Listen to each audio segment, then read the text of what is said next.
Shalom, salam sejahtera, salam kasih di dalam nama Yesus kepada semua jemaat Tuhan dimanapun kita berada.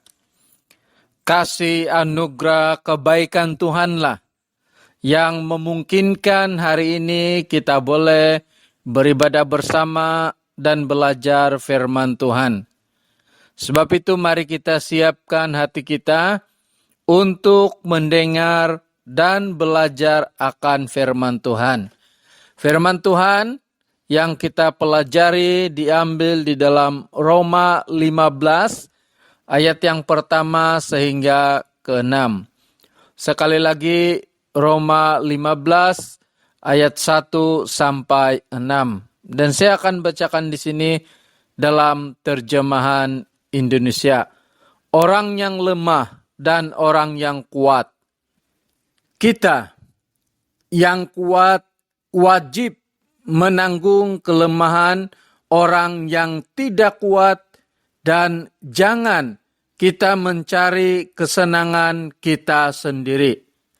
Setiap orang di antara kita harus mencari kesenangan sesama kita demi kebaikannya untuk membangunnya. Karena Kristus juga tidak mencari kesenangannya sendiri.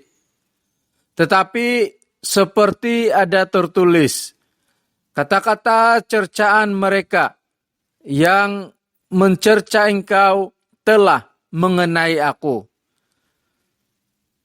Sebab segala sesuatu yang ditulis dahulu telah ditulis untuk menjadi pelajaran bagi kita, supaya kita teguh berpegang pada pengharapan oleh ketekunan dan penghiburan dari kitab suci. Semoga Allah yang adalah sumber ketekunan dan penghiburan mengaruniakan kerukunan kepada kamu sesuai dengan kehendak Kristus Yesus, sehingga dengan satu hati dan satu suara, kamu memuliakan Allah dan Bapa Tuhan kita, Yesus Kristus. Demikian pembacaan firman Tuhan. Saudara yang dikasihi oleh Tuhan, kita masih lagi belajar tema membangun. Dan hari ini kita belajar satu subtema membangun kesenangan dan kebaikan bersama. Saudara yang dikasihi oleh Tuhan, dalam kitab Roma ini Rasul Paulus memberikan petunjuk yang jelas kepada jemaat di Roma dalam hal praktik kehidupan orang percaya. Di antaranya atau di antara petunjuk yang Rasul Paulus berikan adalah dalam membangun jemaat dan untuk kebaikan bersama. Praktik kehidupan orang percaya yaitu membangun kesenangan dan kebaikan bersama sangat penting dan perlu dalam komuniti Kristen. Sebab itu mari kita bersama-sama belajar akan hal ini. Yang pertama kita belajar membangun kesenangan dan kebaikan bersama, yaitu dengan yang kuat imannya membantu yang lemah dan bukan menyenangkan diri sendiri saja.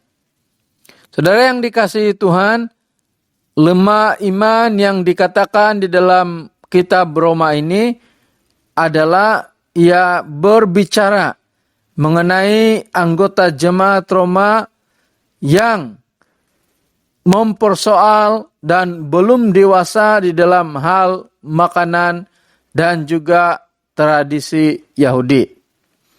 Saudara yang kuat imannya tidak boleh atau tidak patut menghina dan menjatuhkan orang yang lemah imannya.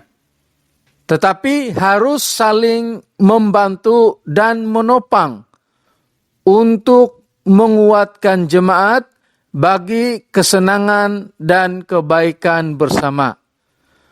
Saudara, untuk membangun kesenangan dan kebaikan bersama, sangat perlu anggota jemaat tidak hanya menyenangkan diri sendiri. Rasul Paulus memberikan contoh, yaitu Tuhan Yesus sendiri. Tuhan Yesus tidak memikirkan kesenangannya sendiri, di mana kita yang percaya tahu bahwa Tuhan Yesus sanggup menjadi manusia, menderita, bahkan sampai mati untuk menebus kita dari dosa. Kalau Tuhan Yesus memikirkan kesenangannya sendiri, untuk apa Dia susah-susah menjadi manusia dan menderita sampai mati? Tetapi Yesus melakukannya karena Yesus tidak memikirkan kesenangannya sendiri, tetapi Yesus melakukannya untuk kebaikan kita semua, supaya setiap kita yang percaya tidak mati dan tidak binasa selama-lamanya. Saudara yang dikasihi Tuhan, kita tahu bahwa jemaat Roma ini terdiri daripada orang Yahudi dan juga bangsa lain. Terdiri daripada orang yang merdeka dan hamba. Jemaat Roma juga terdiri daripada orang yang kaya dan miskin. Jemaat Roma juga terdiri daripada orang yang lemah imannya dan kuat imannya. Sebab itu sangat perlu bagi jemaat Roma untuk tidak mementingkan diri sendiri dan perlu memikirkan kesenangan orang lain. Ini penting supaya jemaat dapat membangun untuk kesenangan dan kebaikan bersama. Saudara yang dikasihi Tuhan, sebab itu jemaat juga biarlah kita membangun kesenangan dan kebaikan bersama dengan tidak memikirkan diri sendiri saja, tetapi saling menolong dan menguatkan satu dengan yang lain. Kalau ada jemaat yang mulai jatuh, jangan hakimi atau membuat dia jatuh lebih dalam, tetapi dorong dan doakan dia untuk kebaikan bersama. Yang kedua, kita belajar membangun kesenangan dan kebaikan bersama dengan bersama-sama, satu hati, satu suara, dapat memuliakan Tuhan, seperti firman Tuhan yang sudah kita baca di dalam ayat yang ke-6. Saudara yang dikasihi Tuhan, memuliakan Tuhan melalui kehidupan kita bukan hanya panggilan untuk satu orang saja. Memuliakan Tuhan dalam hidup kita bukan hanya untuk panggilan para pendeta, para pelayan Tuhan, tetapi ianya panggilan untuk semua jemaat yang percaya kepada Tuhan. Sebab itu patut bagi setiap kita bersama-sama memuliakan Tuhan, khususnya melalui kehidupan kita. Saudara, bila kita bersehati memuliakan Tuhan, maka itu membawa kebaikan bersama di dalam kehidupan kita sebagai orang percaya. Saudara, umat Israel atau bangsa Israel ketika mereka bersatu, taat, dan memuliakan Tuhan, maka mereka diberkati dengan luar biasa.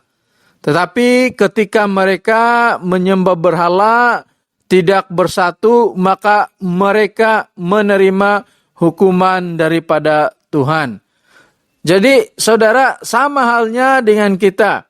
Sampai saat ini kita masih tetap perlu bersehati memuliakan Tuhan. Lalu bagaimana jemaat yang dikasihi Tuhan dapat memuliakan Tuhan?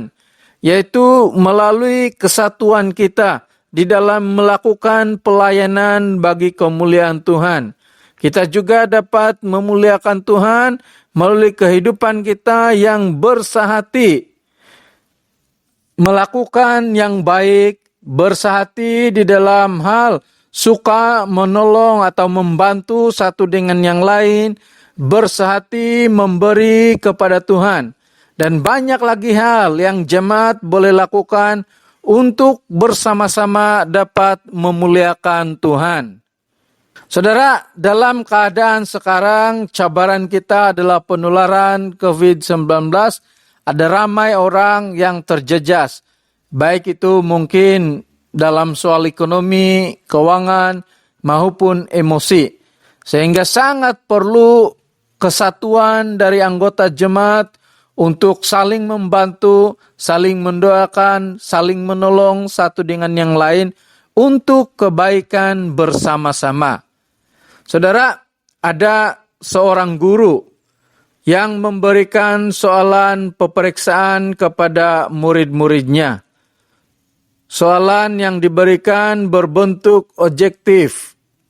Dan ketika murid-muridnya menjawab soalan itu, ada para murid yang tidak mengetahui jawaban kepada soalan yang diberikan, tidak menjawabnya dan membiarkan kosong.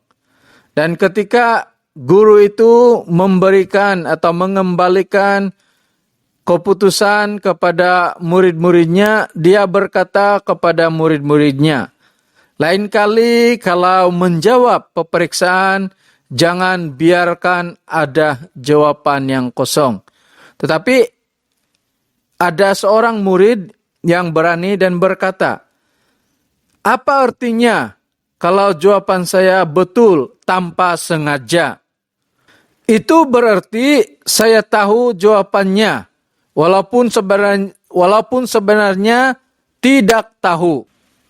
Saudara dikasihi Tuhan, kita tahu dalam hal ini murid dan guru mempunyai pendapat yang berbeza. Saudara, di dalam Tuhan Yesus kita perlu memiliki kesatuan. Kita perlu memiliki sikap sependapat. Kita perlu saling bekerjasama. Bukan hanya untuk kemuliaan nama Tuhan, tetapi bagi pembangunan supaya dapat membangun pelayanan. Sehingga ianya mendatangkan kebaikan bagi kita semua. Sebab itu saudara yang dikasihi Tuhan, membangun kesenangan dan kebaikan bersama perlu kerjasama yang tidak berbelah bagi daripada setiap anggota jemaat. Sebab itu saya mendorong kita untuk melakukannya bagi kebaikan bersama, bagi kemuliaan nama Tuhan. Tuhan memberkati. Kita berdoa untuk firman Tuhan yang sudah kita pelajari. Bapa di sorga, terima kasih firman-Mu yang sudah kami dengar. Biarlah di dalam community kami sebagai orang percaya, kami membangun kesenangan dan kebaikan bersama. Karena ini sangat penting di dalam praktik kehidupan kami sebagai orang percaya. Terima kasih firman-Mu, biarlah kami menjadi pelaku-pelaku firman Tuhan. Saat ini kami mau berdoa untuk jemaat Tuhan, dimanapun berada, sungguh kami percaya Engkau tidak pernah membiarkan mereka, tetapi Engkau memberkati setiap kami, mencukupkan keperluan, dan kami juga percaya di dalam kehidupan setiap hari Tuhan berkati. Ketika ada masalah kesehatan, kami percaya Tuhan dapat dan mampu memberikan kesembuhan.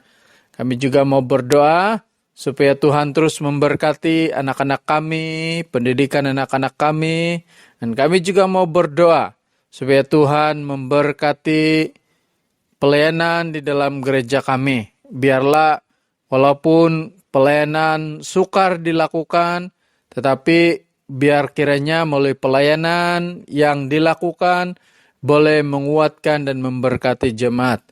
Tuhan juga memberkati ekonomi gereja kami. Kami juga berdoa supaya Tuhan memberkati negara kami, para pemimpin di negara kami, bahkan juga cabaran penularan COVID-19. Kami percaya Tuhan campur tangan dan biarlah kami juga boleh melakukan bahagian kami. Terima kasih Bapa, kami serahkan semuanya dalam tangan-Mu. Di dalam nama Tuhan Yesus kami berdoa. Amin.